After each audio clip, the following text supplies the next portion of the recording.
Now let me explain what I mean by this.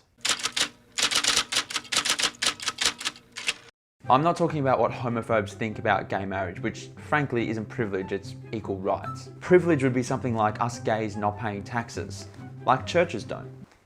Thank you, Ricky Gervais, for that quote. If you kept up to date with my vlogs last week, you would have noted that I was watching the show Transparent. Well, I've now finished the show, and for a variety of reasons, I love this show, but for something in particular, the reason I love this show is because it doesn't delve into the cliche that most shows go into around sexuality. It actively avoids gay men. And I actually respect it for this because it focuses more on the often forgotten about people of the LGBT community, i.e. lesbians, bisexuals, and transgender people. You may have noticed that in mainstream media or in mainstream TV shows, whenever homosexuality is depicted, it is gay men, predominantly white gay men as well. People often don't think that the others exist as an identity, which is ridiculous. People look at lesbians and go, oh, well, you're just experimenting, that's okay. And that's sort of been accepted over decades and decades. People look at bisexuals and go, well, what are you, gay or straight? Make a decision.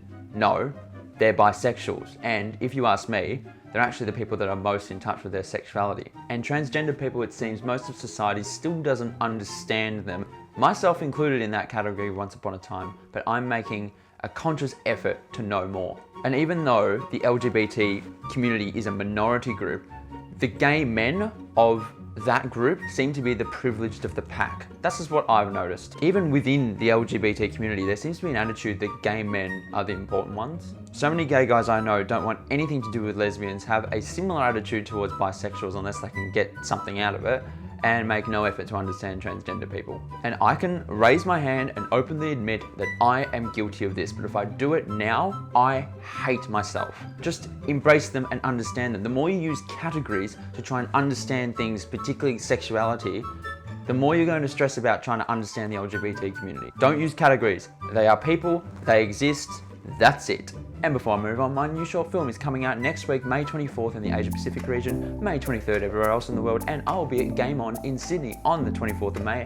So come say hey. Have you ever been guilty of or observed this gay male privilege before? Let me know below and let's get a good discussion going. And until next time, my short film next week, that's a wrap.